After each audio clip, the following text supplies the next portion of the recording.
رب اشرح لي صدري ويسر لي أمري واحلل عقدة من لساني يفقه قولي اللهم انفعنا ما علمتنا وعلمنا ما ينفعنا وزدنا علما۔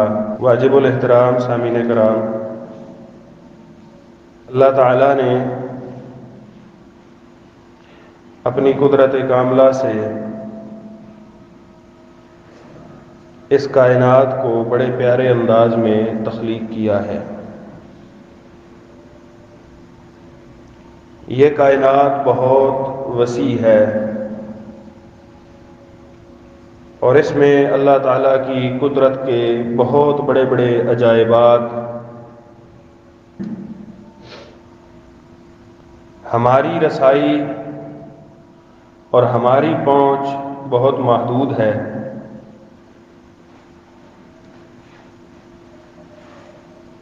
ہم تو اس قابل بھی نہیں ہیں کہ اللہ تعالیٰ کی بنائی ہوئی صرف اس ایک زمین کا مشاہدہ کر سکیں۔ یہی اتنی بڑی زمین اللہ تعالیٰ نے بچھا دی ہے، اس پر پہاڑ بنا دیے، دریا، سمندر، جنگلات، صحرا،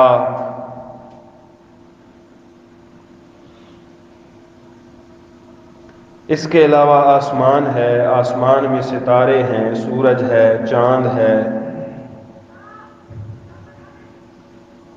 غرض یہ کہ اللہ تعالیٰ کی یہ کائنات بہت وسیع ہے۔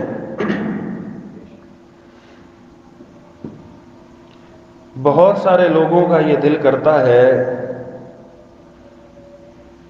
کہ وہ اس دنیا میں چونکہ آئے ہیں تو گھومے پھریں، زمین کو، اس کے مختلف علاقوں کو دیکھیں، اللہ تعالیٰ کی تخلیق کا مشاہدہ کریں، خوبصورتی کو انجوائے کریں، اور بہت سارے مقاصد ہوتے ہیں، اور انسان اس غرض سے دنیا کے مختلف علاقوں کا سفر بھی کرتا ہے۔ ہمارے معاشرتی نظام میں ایک شعبہ بن چکا ہے جسے سیر و سیاحت یا جدید انگریزی زبان میں ٹورزم کہا جاتا ہے۔ بہت سارے ممالک ایسے ہیں جن کی کل کمائی اسی شعبے سے وابستہ ہے۔ ہمارے ملک میں بھی اللہ تعالیٰ نے ہمیں بہت ساری نعمتیں عطا فرمائی ہیں۔ ان میں سے ایک یہ بھی ہے کہ اللہ تعالیٰ نے ہر طرح کا علاقہ پاکستان میں ہمیں عطا کیا ہے۔ اب جب کوئی بندہ غربت کی سطح سے تھوڑا اوپر آ جائے اور اس کے معاشی حالات اچھے ہو جائیں اور وہ اپنے کھانے پینے، بچوں کے اخراجات، گھر کے اخراجات سے تھوڑا مزید کھلا ہو جائے، وسیع ہو جائے، تو پھر عموماً یہ سوچ پیدا ہوتی ہے کہ اب کہیں گھوما پھرا جائے، ذہنی تسکین، روحانی تسکین، جسمانی تسکین، کھلی آب و ہوا، اچھا علاقہ، بہت ساری چیزوں کو مد نظر رکھ کر انسان گھر سے نکلتا ہے۔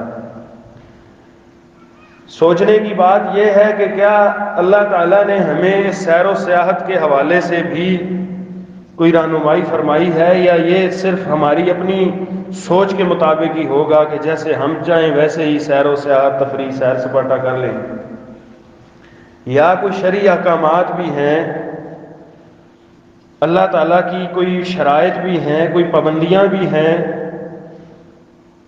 اسلام کیا کہتا ہے اس حوالے سے؟ ایک مسلمان جب بھی کوئی بھی کام کرتا ہے تو اس کی پہلی سوچ یہی ہوتی ہے، وہ یہ جو کام کرنے جا رہا ہوں شرعی طور پر کیا احکامات ہیں اس کے کرنے کے حوالے سے۔ تو یہ ٹورزم اور سیر و سیاحت، اس کے حوالے سے بھی اللہ تعالیٰ نے ہمیں کئی ایک آداب سکھلائے ہیں، اور آداب سے پہلے سیر و سیاحت کے مقاصد سکھلائے ہیں کہ کوئی بندہ دنیا کے کسی علاقے کا مشاہدہ کرنے جاتا ہے تو مقصد کیا ہونا چاہیے؟ اس کے باقاعدہ مقاصد ہیں۔ ہمیں اسلام نے اور اللہ تعالیٰ نے ایسی کھلی چھوٹ نہیں دے دی ہے کہ ہم اپنی گاڑی نکالیں، جیب میں پیسے رکھیں، ضروری سامان پکڑیں اور چل پڑیں، اور جس طرح دنیا کے لوگ، دنیا دار افراد کر رہے ہیں، ڈھول باجا ناچ گانا، اور اسی طرح سفر کے اندر اللہ تعالیٰ کی نافرمانی والے احکامات، وہاں جا کر نافرمانیاں ہوتی ہیں، نماز کا خیال نہیں ہے، اور بہت سارے امور ہیں۔ تو ہم اس طرح ہمیں کھلی چھوٹ نہیں دی گئی۔ اللہ تعالیٰ نے زمین و آسمان کو پیدا کرنے کے بعد اس میں غور و فکر اور تفکر کی دعوت دی ہے بندوں کو۔ فرمایا ان فی خلق السماوات والارض واختلاف اللیل والنہار لآیات لأولی الالباب، کہ یہ جو زمین و آسمان کی پیدائش ہے، تخلیق ہے، اور رات کا آنا جانا ہے، یہ جو اللہ تعالیٰ نے اپنی قدرت کے نمونے اس کائنات میں بکھیر دیے ہیں، ان سب میں نشانیاں ہیں۔ لآیات لأولی الالباب، جو عقل والے لوگ ہیں ان کے لیے اس میں بڑی نشانیاں ہیں۔ یعنی یہ دنیا کی خوبصورتی، یہ چارم اور یہ کھچاؤ اور یہ کشش، اس کے اندر بھی اللہ تعالیٰ کی نشانیاں ہیں۔ یعنی اللہ تعالیٰ دعوت یہ دے رہے ہیں کہ آپ دیکھیں کہ میں نے کیسے اس کائنات کو بڑے منظم انداز میں پیدا کر دیا۔ یہ دنیا کا نظام کتنے منظم انداز میں ہے، آپ سوچیں اس حوالے سے۔ وہ لوگ جو اس بات کا انکار کر دیتے ہیں کہ دنیا کے اندر اس کا خالق کوئی بھی نہیں ہے، بس یہ ایٹم اور مادے اور جو ہے وہ ان چیزوں کے جڑنے سے یہ دنیا پیدا ہو گئی، اور اس سے پھر پانی پیدا ہو گیا، پانی کے اندر سے پہاڑ نمودار ہو گئے، اور اسی پانی میں جو ہے وہ مخلوقات پیدا ہونا شروع ہوئی، چھوٹی چھوٹی، جو بڑھتے بڑھتے بڑھتے بڑھتے بندر سے انسان بن گیا۔ دہریے لوگ، وہ لوگ جو اللہ تعالیٰ کے وجود کے ہی انکاری ہیں، یہ اللہ تعالیٰ کی دعوت ہے کہ دیکھو تو صحیح کیسے ہم نے اس کو پیدا کیا ہے، اور یہ کتنا منظم سسٹم چل رہا ہے۔ آپ انسان کی بنائی ہوئی ایک مشین، وہ انسان کہتا ہے کہ یہ چھوٹی سی مشین ہے، یہ بھی بنائی ہے انسان نے، تب وجود میں آئی ہے اور اپنا کام کر رہی ہے، تو کیا یہ اتنی بڑی کائنات ایسے ہی پیدا ہو گئی ہے؟ لیکن یہاں پر سمجھ کن لوگوں کو آتی ہے، نشانیاں کن لوگوں کے لیے؟ اولی الالباب کے لیے۔ الباب جمع ہے لب، ان کی لب کہتے ہیں کسی بھی چیز کے خلاصے کو، کیونکہ انسان کے پورے جسم میں یہ جو عقل ہے یہ اس کے جسم کا خلاصہ ہے۔ تو اللہ تعالیٰ نے جس کو یہ عقل عطا کی ہے، ان عقل والوں کے لیے نشانی ہے۔ الذین، اب عقل مند کون ہے؟ ایک بندہ اچھا کاروباری ہے، اس کی آمدن ہزاروں میں، لاکھوں میں، کروڑوں میں، اربوں میں ہے، تو کیا وہ عقل مند متصور ہوگا؟ اللہ تعالیٰ کے نزدیک یا اسلام میں، شرع میں عقل مند کون ہے؟ جو بندہ صبح گھر سے نکلتا ہے، شام کو جیب بھر کے پیسوں کی لے آتا ہے، دن میں لوگوں کو دھوکہ فراڈ کر دیتا ہے، میں نے آج ایسا چکر چلایا اگلے بندے کو پتہ ہی نہیں چلا، تو کیا وہ عقل مند ہے؟ عقل کی شریعت کے ہاں کسوٹی اور معیار کیا ہے؟ فرمایا الذین یذکرون اللہ قیاما وقعودا وعلی جنوبہم، سب سے بڑا عقل مند وہ ہے کہ وہ انسان جو کھڑا ہوا ہے، بیٹھا ہوا ہے، لیٹا ہوا ہے، اللہ تعالیٰ کی یاد سے غافل نہیں ہوا۔ عقل مند وہ ہے جسے اپنا رب نہیں بھولا، کسی سے لین دین کر رہا ہے، اسے اللہ کی یاد اس کے دل میں ہے کہ میں یہاں پر دھوکہ فراڈ نہیں کروں گا، اگر میں دھوکہ فراڈ کروں گا تو کل اللہ کے ہاں مجھے جواب دینا پڑے گا۔ وہ بیٹھا ہے کسی مجلس میں، اس کی زبان سے الفاظ ایسے نہیں نکلتے کہ کہیں میرا رب مجھ سے ناراض نہ ہو جائے، وہ تول تول کے بولتا ہے، وہ بیٹھا ہے، وہ لیٹا ہے، وہ موبائل پہ لگا ہے، وہ کسی بھی حوالے سے کسی بھی ایکٹیویٹی میں شامل ہے، اللہ تعالیٰ کی یاد اس کے دل سے غافل نہیں، اسے اللہ یاد ہے۔ فرمایا یہ عقل مند ہے۔ وَيَتَفَكَّرُونَ فِي خَلْقِ السَّمَاوَاتِ خَلَقْتَ هَذَا بَاطِلًا، اور وہ آسمان اور زمین کو جب جب بھی دیکھتے ہیں، اللہ تعالیٰ کی قدرت کے عجائبات کا نظارہ کرتے ہیں، تو وہ وہاں پر اپنے رب کی قدرت کو دیکھ کر کیا کہتے ہیں؟ تفکر کرتے ہیں، غور کرتے ہیں اور کہتے ہیں ربنا ما خلقت ھذا باطلا، اے اللہ تو نے یہ باطل اور عبث نہیں پیدا کیا، فضول نہیں پیدا کیا زمین و آسمان کو، اس کا یقیناً کوئی مقصد ہے۔ سبحانک فقنا عذاب النار، جب اللہ تعالیٰ کی اس بڑی بڑی قدرتوں کو دیکھتا ہے پھر اپنے اعمال پہ نظر ڈالتا ہے اور اللہ تعالیٰ سے معافی مانگتا ہے کہ یا اللہ ہم کو جہنم کے عذاب سے محفوظ کر لے۔ یہ عقل والے ہیں جو زمین میں تفکر کرتے ہیں۔ اللہ تعالیٰ نے فرمایا وَلَمْ يَنْظُرُوا فِي مَلَكُوتِ السَّمَاوَاتِ وَالْأَرْضِ وَمَا خَلَقَ اللَّهُ مِنْ شَيْءٍ، کیا یہ لوگ، یہ میرے بندے نہیں دیکھتے آسمان کی بادشاہتیں اور زمین کی بادشاہتیں اور جو کچھ بھی اللہ نے پیدا کیا ہر چیز کو دیکھتے نہیں ہیں، اس میں غور نہیں کرتے؟ تو غور فکر کرنا، دیکھنا، یہ تو اللہ تعالیٰ کی طرف سے بھی ایک مشروع عمل ہے، آپ دیکھیں، لیکن کس لیے؟ کہ آپ کو رب کی یاد آ جائے، آپ کا ایمان تازہ اور مضبوط ہو جائے۔ اس لیے نہیں کہ آپ سال کے بعد 6 مہینوں کے بعد گرمیوں میں سردیوں میں آپ کہیں جا رہے ہیں اور جاتے ہوئے آتے ہوئے وہاں پر قیام کرتے ہوئے آپ کو رب ہی بھولا ہوا ہے، آپ کی نمازیں وقت پر نہیں ہو رہی یا نمازیں پڑھ ہی نہیں رہے ہیں، آپ کے افعال، آپ کی گاڑی کا میوزک بتا رہا ہے کہ اس بندے کو اپنے رب کی یاد نہیں ہے، ایسی بات نہیں۔ تو سیر و سیاحت کرنا شرعی اصولوں کے مطابق جائز عمل ہے اگر وہ شریعت کی پابندیوں اور شرائط کے مطابق ہو، ورنہ جائز نہیں ہے۔ اگر اس میں حرام کام کر کیے جا رہے ہیں اور انسان حرام کاموں کا ارتکاب کر رہا ہے تو فی نفس ہی یہ اس کا سفر گناہ تصور ہوگا۔ 4 چیزیں میں نے جو غور و فکر کی ہے، مجھے جو سمجھ آئی ہے کتاب و سنت کی روشنی میں، اور بھی اس میں اضافہ ہو سکتا ہے، بڑی بڑی 4 چیزیں ہیں جن کی وجہ سے انسان سیر و سیاحت کر سکتا ہے، گھوم پھر سکتا ہے۔ 4 ایسے بڑے امور ہیں، 4 ایسے مقاصد ہیں سیر و سیاحت کے جو ہونے چاہیے، جن کی وجہ سے انسان گھر سے نکلے، سفر کرے، دنیا میں گھومے پھرے، واپس آ جائے۔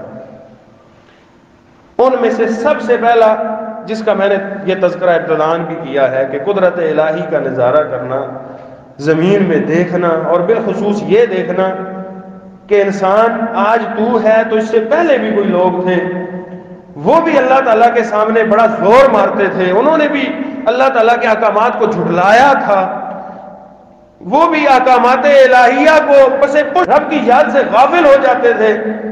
دیکھ لو ان کا انجام کیا ہے، تاریخ بھری پڑی ہے، تاریخ سے بڑھ کر یہ دنیا کے قبرستان آتے جاتے اور کھنڈرات وہ تمہیں بتائیں گے کہ ان کا کیا انجام ہوا ہے۔ اللہ تعالیٰ نے حکم دیا قل سیروا فی الارض، اور یہ بات، یہ ہمارا جو ہے نا، یہ آیتیں میں نے دیکھا ہے بعض ٹورزم کمپنیاں بھی اپنے کارڈوں پر اور اشتہارات پر لگائی ہوئی ہیں، چونکہ دین اور مذہب بھی ہمارا سب سے بڑا ایک کارڈ بن گیا ہے اپنے کاروبار کے پھیلاؤ کے لیے۔ یعنی ہم ہر چیز میں دین اور مذہب کی آپ جب ملاوٹ کر دیتے ہیں تو اس سے کیا ہوتا ہے کہ اگلا بندہ چونکہ مسلمان ہے، آخر کسی نہ کسی درجے میں اس کے ذہن میں اسلام ہے تو صحیح، کوئی ایمان کی نمک ہوتی ہے، وہ آپ وہاں پر دین کا حوالہ دے دیں تو لوگ بھاگے چلے آتے ہیں۔ حکم ہے زمین میں چلو پھر بھائی، جہاں جہاں بھی اللہ تعالیٰ نے فرمایا سیروا فی الارض، آگے کچھ احکامات بیان کیے ہیں۔ کیوں سیروا فی الارض؟ کیوں زمین میں گھومو پھرو؟ کیوں؟ قل سیروا فی الارض فانظروا کیف بدأ الخلق ثم اللہ ینشئ النشأۃ الآخرۃ ان اللہ علی کل شیء قدیر۔ اے میرے پیغمبر آپ کہہ دیجئے کہ اللہ کے بندو زمین میں گھومو پھرو، نکل جاؤ، دیکھو اللہ نے کیسے تخلیق کی ابتدا کی ہے، مخلوق کو پیدا کیا ہے پہلی دفعہ، تمہیں اللہ تعالیٰ نے پہلی دفعہ پیدا کیا، تم سے پہلے لوگوں کو پہلی دفعہ پیدا کیا، یہ زمین اللہ تعالیٰ نے پیدا کر دی، یہ ساری مخلوقات اللہ تعالیٰ نے پیدا کر دی۔ ثم اللہ ینشئ النشأۃ الآخرۃ، پھر اللہ تعالیٰ ایک اور بار انہیں پیدا کرے گا، تم مر جاؤ گے، قبر میں چلے جاؤ گے، ریزہ ریزہ ہو جاؤ گے، مٹی میں مل جاؤ گے، مسلمان ہو تو دفن کر دیا جائے گا، ہندو ہو تو جلا دیا جائے گا، عیسائی ہو تو تابوتوں میں رکھ دیا، بنی اسرائیل کی قوم والوں نے اپنے بڑے بڑے بادشاہوں کی لاشوں کو مثالیں لگا کر محفوظ کر دیا. مصر کے اندر جا کے دیکھ لو, دنیا کے کونے کونے میں گھومو پھرو جاؤ دیکھو, اللہ تعالیٰ نے مخلوق کو پہلی دفعہ پیدا کیا. یہ اللہ تمہیں دوبارہ بھی پیدا کرے گا. ان اللہ علی کل شیء قدیر, اللہ تعالیٰ ہر چیز پر قادر ہے. دوبارہ پیدا کر کے پھر حساب بھی لے گا, تم سے پوچھے گا بھی صحیح. وہ سیرو فی الارض کس مقصد کے لیے تھا؟ وہ تمہاری سیر سیاحت, وہ ٹورزم, وہ کس مقصد کے لیے تھا؟ افلم یسیروا فی الارض فتکون لهم قلوب یعقلون بها او آذان یسمعون بها. افلم یسیروا, کیا یہ زمین میں گھومتے پھرتے نہیں ہیں؟ اللہ تعالیٰ نے چیلنج کیا کہا ہے, کیا یہ زمین میں گھومتے پھرتے نہیں ہیں؟ یعنی گھومے پھرے, لیکن کس لیے؟ فتکون لهم قلوب یعقلون بها, تاکہ ان کے مردہ دل زندہ ہو جائیں, ان کے دلوں کے اندر سمجھ پیدا ہو جائے. یہ دلوں میں جو بے حسی آ چکی ہے, اللہ تعالیٰ سے دوری آ چکی ہے, اللہ تعالیٰ سے غفلت آ چکی ہے, جو رب کو بھول چکے ہیں, یہ زمین میں گھوم پر پھر کے دیکھو تاکہ تمہارے زندہ دل, مردہ دل زندہ ہو جائے, تاکہ تمہاری بے حسی احساس کے اندر بدل جائے, تاکہ تمہاری یہ مردہ سوچ کسی مثبت سوچ کے اندر بدل جائے. او آذان یسمعون بها, یا اپنے کانوں سے سنو, اس کائنات کے اندر اللہ تعالیٰ کی بکھری ہوئی قدرت کی آوازیں سنو. فرمایا فإنها لا تعمى الأبصار ولكن تعمى القلوب التي في الصدور.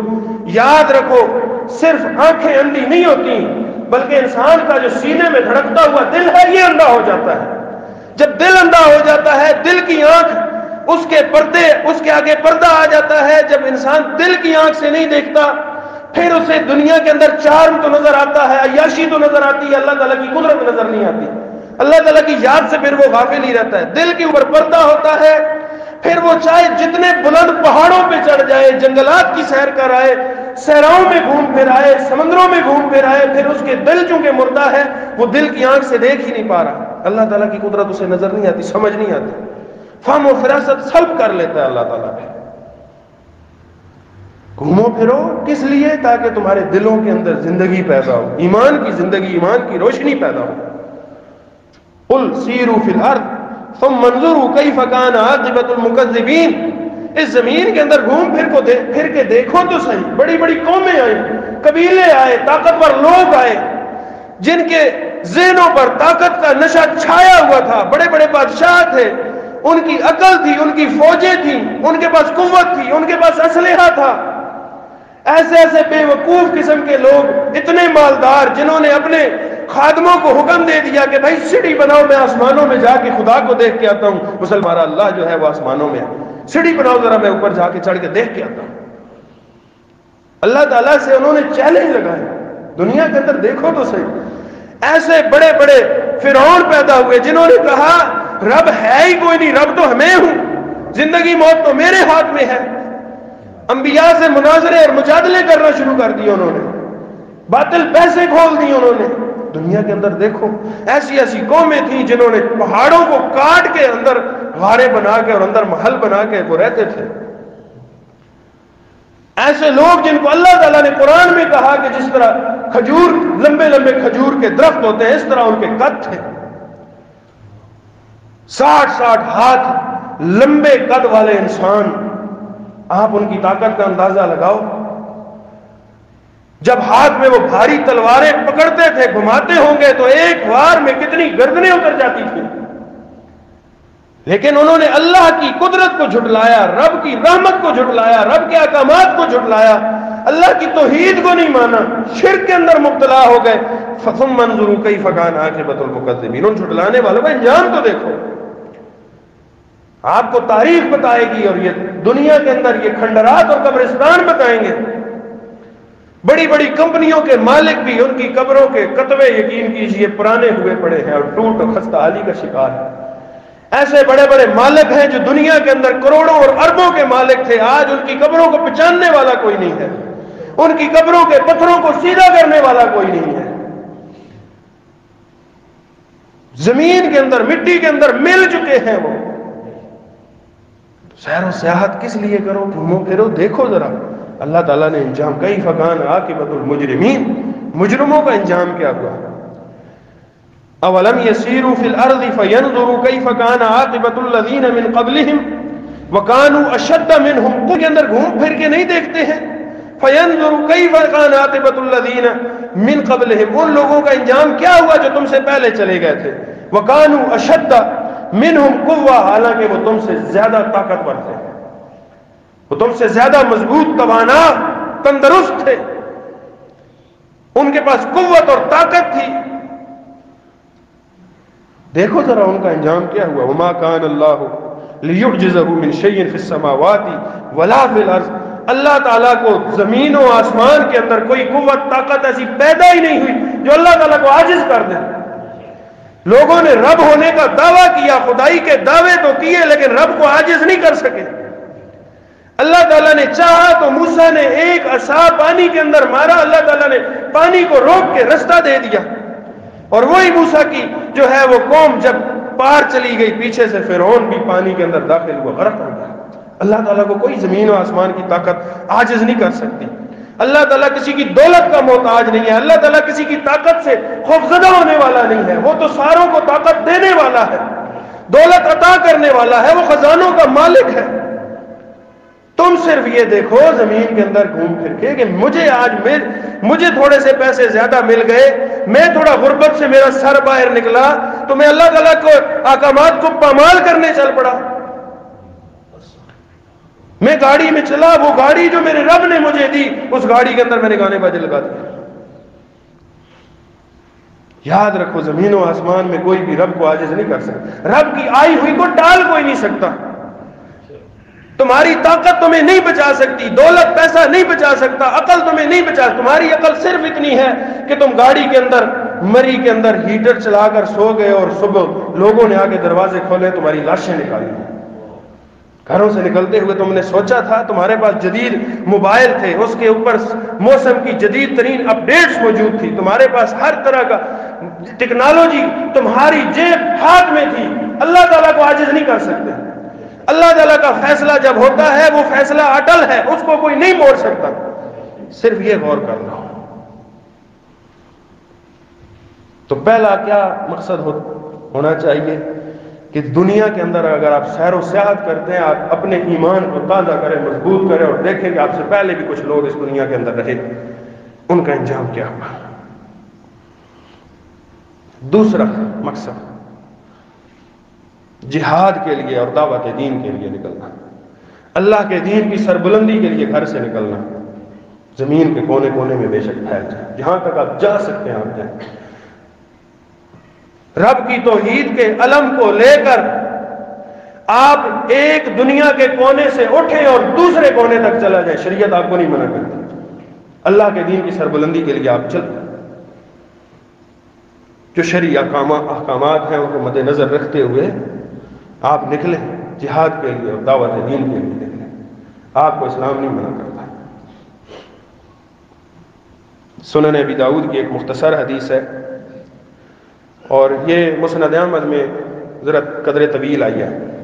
ایک مشہور واقعہ ہے، ایک نوجوان آیا اللہ کے نبی صلی اللہ علیہ وسلم کے پاس، اس نوجوان کی بڑی خواہشیں اور بڑی چاہتیں اور بڑے سلسلے تھے،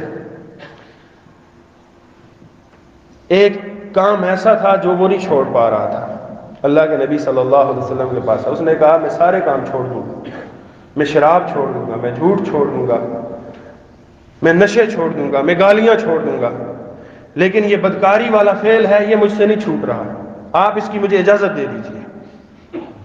نبی مکرم صلی اللہ علیہ وسلم نے چند ایک باتیں اس سے ارشاد فرمائیں، ادھر آؤ بھائی، جس چیز کی تم اجازت مانگ رہے ہو کیا تم یہ پسند کرتے ہو کہ تمہاری بہن کے ساتھ بھی کوئی ایسا کرے؟ اس نے کہا ایسا تو میں نہیں پسند کرتا کہ میری بہن کے ساتھ بھی کوئی ایسا عمل کرے۔ فرمایا لوگ بھی اپنی بہنوں کے بارے میں نہیں چاہتے کہ تم ان کے ساتھ ایسا کرو۔ جس چیز کی تم اجازت مانگ رہے ہو کیا تم یہ پسند کرتے ہو کہ تمہاری ماں کے ساتھ کچھ ایسا کرے؟ اس نے کہا جی میں تو قطعاً نہیں، میری غیرت یہ گوارا ہی نہیں کرتی۔ آپ نے فرمایا کہ لوگ بھی یہ نہیں چاہتے کہ کسی کی ماں کے ساتھ بھی تم ایسا کرو۔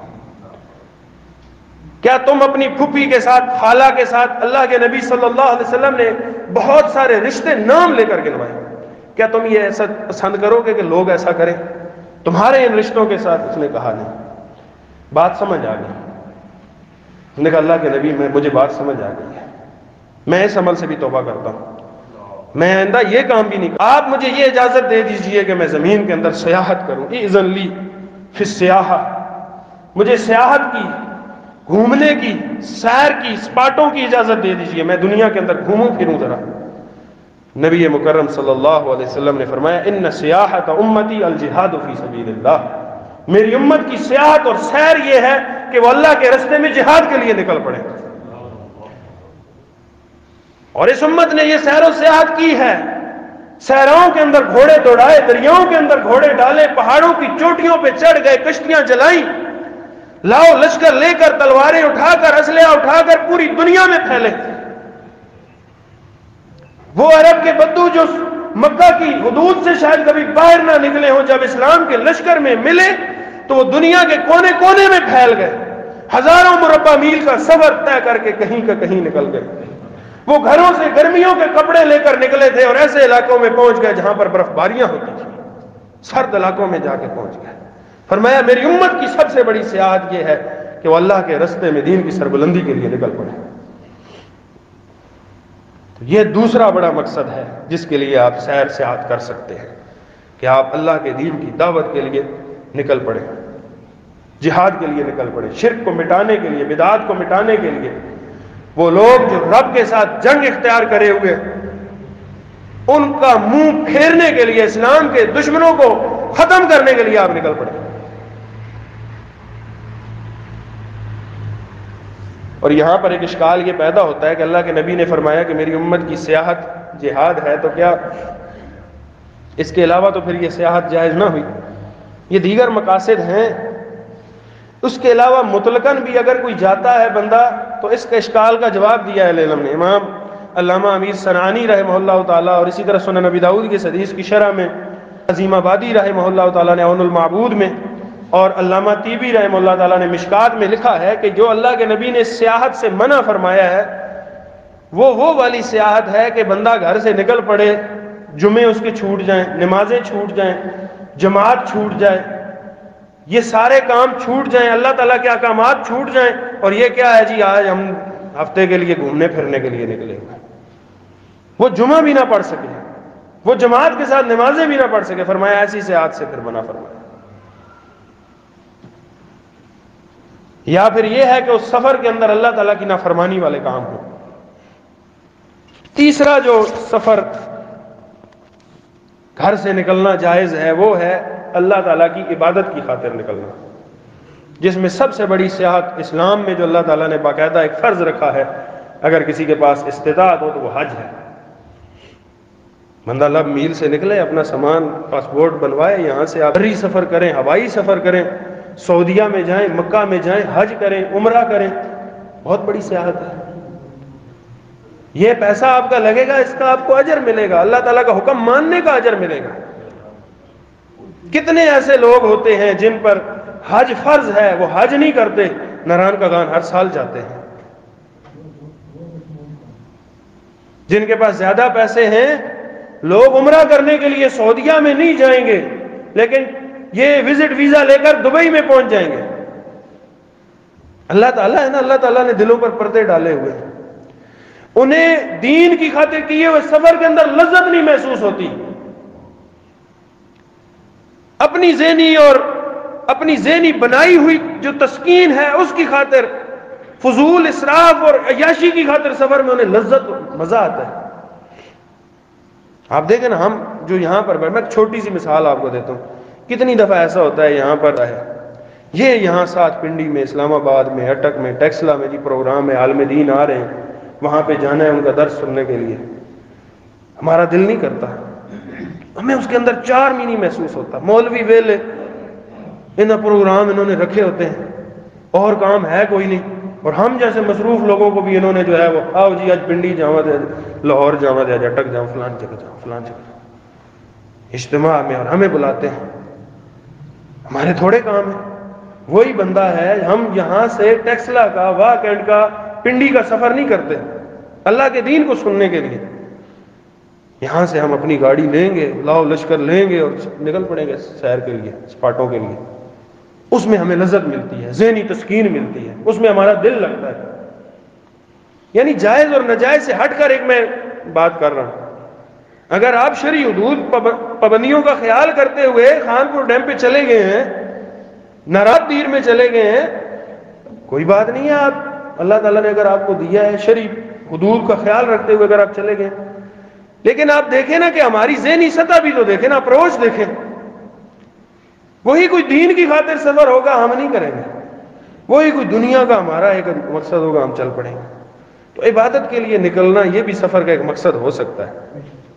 اور اس میں یاد رکھیں عبادات وہ جو مشروع عبادات ہیں اور جن کی اجازت ہے، جیسا کہ اللہ کے نبی صلی اللہ علیہ وسلم نے فرمایا لا تشد الرحال الا الى ثلاثه مساجد، 3 مسجدوں کے علاوہ عبادت کی غرض سے اور حصول ثواب کی نیت سے 3 مسجدوں کے علاوہ کسی مسجد کا سفر کرنا جائز نہیں ہے. مسجد کا سفر کرنا جائز نہیں ہے کہ میں یہاں سے فیصل مسجد میں جاؤں گا، وہاں پہ نماز پڑھوں گا تو مجھے زیادہ ثواب ملے گا اور اجر ملے گا. یہ آپ کا سفر جائز نہیں ہے. عبادت کی غرض سے کہ میں وہاں جا کے عبادت کروں گا تو وہ میری عبادت زیادہ قرب الہی میں جو ہے وہ ثابت ہوگی، بہتر، یا مجھے اجر زیادہ ملے گا اس مسجد میں نماز پڑھ کر. میں 3 مسجدوں کے علاوہ کسی مسجد کا سفر جائز نہیں ہے. 3 مسجدیں کون سی ہیں؟ المسجد الحرام و مسجد الرسول و مسجد الاقصی.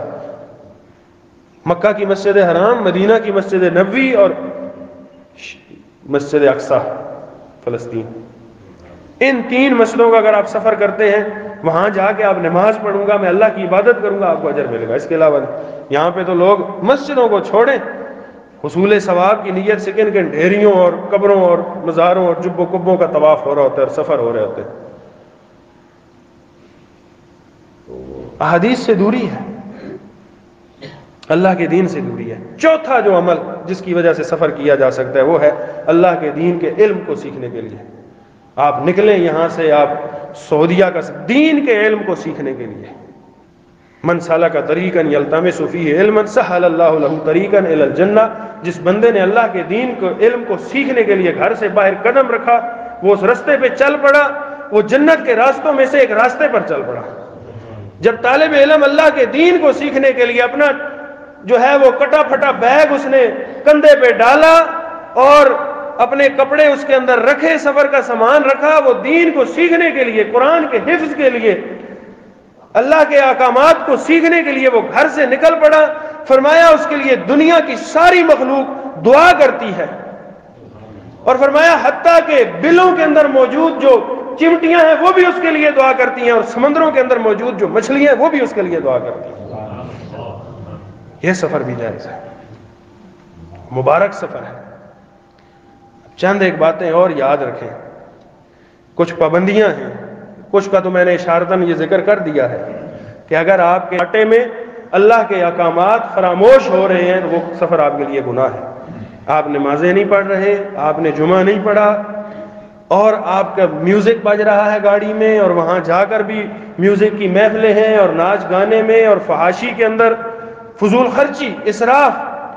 وہی شاپنگ جو یہاں پر 1000 روپے میں چیز آپ خرید سکتے تھے، وہ مری کے شاپنگ محل میں اور فلاں جگہ اور فلاں جگہ پہ آپ نے کئی ہزار لگا کر خریدی. یہ فضول خرچی ہے. یعنی وہاں آتے جاتے رستے میں ایسی شاپس بنی ہوئی ہیں، وہاں مہنگی مہنگی شاپنگ کرنا، فضول شاپنگ، یہ بھی درست نہیں ہے، جائز نہیں ہے. اور اللہ تعالیٰ کے احکام کی نافرمانی اگر ہو رہی ہو، نبی کریم صلی اللہ علیہ وسلم کی صحیح مسلم کی حدیث ہے، فرمایا لا تصحب الملائکۃ رفقۃ فیہا کلب ولا جرس. اس قافلے کے اندر، ان مسافروں کے اندر اللہ کے فرشتے شامل نہیں ہوتے جن مسافروں کے پاس کتا ہو یا گھنٹی ہو. کتے کو ساتھ لے کے جا رہے ہیں، اور کتے کی وہ شرائط، اگر وہ جو حفاظت کے لیے شکار ہے وہ تو علیحدہ ہے نا، ایک شوقیہ کتا لیا ہوا ہے، ساتھ کتے کو بھی لے کے جا رہے ہیں، یا گھنٹی ہے جس کے سفر میں. آپ سوچیں یہ جو ہمارے ہاں پورے پورے گانے اور پورے پورے البم چل رہے ہوتے ہیں، اس کا کیا بنے گا؟ جبکہ اس سفر میں اگر صرف یہ گھنٹیاں ہوں تو تب بھی اللہ کے فرشتے ان مسافروں کے ساتھ نہیں ہوتے جنہوں نے آپ کی حفاظت کرنی ہے، جنہوں نے آپ کو ناگہانی اموات سے بچانا ہے، حادثوں سے بچانا ہے. تو ایسی چیزوں سے نبی کریم صلی اللہ علیہ وسلم نے ہمیں دعائیں سکھلائی ہیں، سفر کی دعائیں سیکھیں. جب آپ گھر سے نکلیں سواری پر سوار ہوں اس کی دعا، سفر پر جانے کی دعا، رستے میں دعاؤں کا اہتمام کریں. نبی کریم صلی اللہ علیہ وسلم اکثر دعا فرماتے تھے اللہم انی اعوذ بک من زوال نعمتک، یا اللہ میں تیری پناہ میں آتا ہوں کہ تو مجھ سے اپنی دی ہوئی نعمتیں کہیں چھین ہی نہ لے. ہے وہ اللہ آپ سے گاڑی چھین بھی سکتا ہے، جس نے آج آپ کو دولت دی ہے وہ دولت چھین بھی سکتی ہے. ہم نے شاہوں کو گدا بنتے دیکھا ہے، لوگوں نے دیکھا ہے دنیا کے اندر امیر غریب ہوتے لوگوں نے آنکھوں کے سامنے دیکھا. وہ لوگ جن کی جیبیں پیسوں سے بھری ہوتی تھیں ان کی جیبوں میں جو ہے وہ پھوٹی کوڑی بھی نہیں ہوتی تھی، ٹھیلا روپے مانگتے دیکھا. یا اللہ میں تجھ سے پناہ مانگتا ہوں من زوال نعمتک و تحول عافیتک، یا اللہ کہیں یہ نہ ہو کہ جو تیری عافیت کا سایہ ہے مجھ پر، تیری حفاظت کا سایہ ہے، وہ سایہ مجھ سے نہ چھن جائے. وفوجت نقمتک، اور اچانک کے حادثوں سے میں پناہ مانگتا ہوں کہ اچانک کوئی ناگہانی آفت مجھ پر آ جائے کہ گھر سے گھومنے پھرنے کے لیے نکلا اور پوری کی پوری فیملی وہاں پر ہی رہ گئی. اور فرمایا ہوا جمیع سخطک، اور تیری ہر طرح کی ناراضگی سے میں تیری پناہ میں آتا ہوں. دعائیں سیکھیں.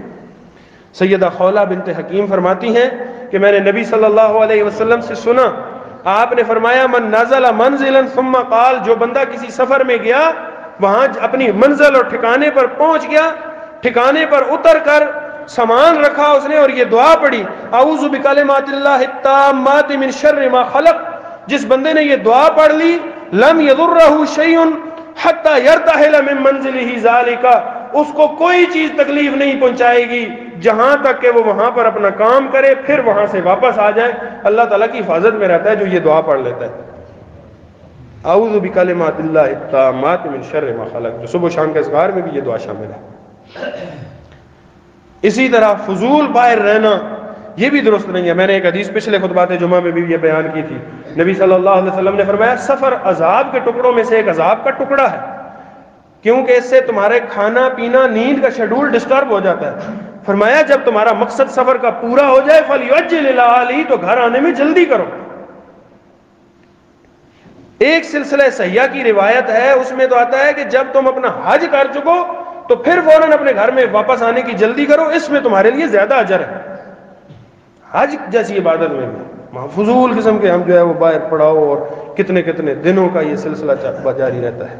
تو یہ اس کو جو ہے وہ ذہن کے اندر رکھنا چاہیے اور یہ ساری باتیں ذہن کے اندر رکھنی چاہیے تاکہ اللہ تعالیٰ کی جو رحمت ہے وہ شامل حال ہو ہماری زندگیوں میں. یقین کیجئے موت اس کا کوئی ایسا معاملہ نہیں ہے کہ ہمیں جو ہے وہ بتا کر آئے گی، یا ایک جوان ہے تو بوڑھا ہوگا تبھی آئے گی. یہاں موت جو ہے وہ بچے کو بھی آ گئی، اس کے والد کو بھی آ گئی، چھوٹے کو بھی آ گئی، بڑے کو بھی آ گئی. سفر میں جائے گا تو واپس آئے گا تو موت آئے گی. یہ بے ٹھکانہ جو ہے وہ وہاں پر موت آ جائے کیا پتہ ہے. کوئی سنبھالنے والا نہیں ہے، منہ باندھنے والا نہیں ہے، آنکھیں بند کرنے والا کوئی نہیں ہے، ٹانگیں سیدھی کرنے والا کوئی نہیں ہے، میت کو سنبھالنے والا کوئی نہیں ہے. بے یار و مددگار پڑے ہیں آپ. یہ موت پیسہ دولت کچھ بھی نہیں دیکھتی. یہ نہیں دیکھتی کہ ماں کو بچے کی ضرورت ہے، باپ کو بیٹے کی ضرورت ہے، بیٹے کو باپ کی ضرورت ہے. اس نے کچھ بھی نہیں دیکھنا. اس لیے آئیے اپنے ان اعمال کو، یہ جو ہماری سیر و سیاحت ہے، ٹورزم ہے، اور یہ جو ہمارے ذہنی آسودگی ہے اور تسکین ہے جسمانی اور روحانی، ان معاملات میں بھی اللہ تعالیٰ کے احکامات کو سامنے رکھتے ہوئے اگر ہم کام کریں گے تو یقیناً اللہ تعالیٰ کی رحمت شامل حال ہوگی اور اللہ تعالیٰ کے عذاب سے بھی محفوظ رہیں گے، اور اللہ تعالیٰ جو ہے آپ کو اپنی ناراضگی سے محفوظ رکھے گا اور یقیناً اللہ تعالیٰ اپنے نیک بندوں میں شامل کرے گا. اللہ تعالیٰ سے یہ دعا بھی ہے کہ اللہ تعالیٰ ہر قسم کی جمیع جو معاملات ہیں، نافرمانیاں ہیں، ان سے محفوظ رکھے. اچانک کے حادثوں، ناگہانی اموات سے اللہ تعالیٰ محفوظ رکھے اور اللہ تعالیٰ ہماری جو ہے وہ ہمارے سفروں میں مدد فرمائے. وآخر دعوانا ان الحمدللہ رب العالمین. ایک اور مسئلہ انتہائی عام، اور وہ یہ ہے کوئی ایسی جگہ یا سفر جس میں آپ کے لیے یہ واضح ہو کہ اس میں خطرہ ہے، تو ایسے سفر سے بھی اجتناب کریں. یعنی وہ واضح خطرہ ویسے تو آپ یہاں سے گاڑی پہ پنڈی بھی ایک بندہ گیا ہے تو خطرے سے خالی نہیں ہے نا، لیکن ایسی جگہ جہاں پر آگے کچھ ایسے اسباب موجود ہیں اور ایسی چیزیں موجود ہیں آپ کو معلوم ہے کہ وہاں آپ کی جان کو خطرہ، تو ایسے سفر سے بھی اجتناب کرنا چاہیے اور ایسا نہیں کرنا چاہیے۔ اللہ تعالیٰ نے قرآن میں فرمایا وَلَا تُلْقُوا بِأَيْدِيكُمْ إِلَى التَّهْلُكَةِ، اپنے ہاتھوں سے اپنے آپ کو ہلاکت میں نہ ڈالو۔ یعنی ہم نے دیکھا پچھلے دنوں یہ سانحہ مری ہوا ہے، پھر بھی لوگ جو ہے وہ چھپ چھپا کے اور شارٹ رستوں سے اور دوسرے رستوں سے جانے کی کوششوں میں لگے ہوئے ہیں۔ جب آپ کو محکمہ موسمیات بتا دے یا جدید ذرائع یا کسی بھی ذریعے سے معلوم ہو جائے کہ اس سفر میں آگے آپ کی جان کو خطرہ ہے تو وہ سفر قطعاً نہیں کرنا چاہیے۔ اسی میں یہ سفر بھی آ جاتے ہیں، اور یہ جو لوگ پہاڑوں پر چڑھتے ہیں اور بڑی بڑی چوٹیوں پر، یہ اسلام اس کی اجازت نہیں دیتا۔ اس کی وجہ یہ ہے کہ آپ دیکھیں پچھلے دنوں بھی ایک کوپیما تھا جو جس کی لاش پتہ نہیں ابھی ملی ہے یا نہیں، ہیلی کاپٹر بھی اس کو ڈھونڈتے رہے اور وہ برف کے اندر دب گیا۔ تو یہ وَلَا تُلْقُوا بِأَيْدِيكُمْ، یہ جی ہم قومی جو ہے وہ وقار کے لیے اور ملک کا نام روشن کرنے کے لیے، ملک کا نام روشن کرنے کے اور بہت ساری مجال ہے، یہ کوئی پیمائی اور ایسے کام جن کا کوئی خاص مقصد بھی نہیں ہے، فائدہ بھی نہیں ہے اور جان، تو یہ اسلام اس کی اجازت نہیں دیتا۔ اسلام ایسی سیاحت سے اور تفریح سے جو ہے وہ منع فرماتا ہے۔ اس لحاظ سے یہ مسئلہ بھی ذہن کے اندر رکھیں۔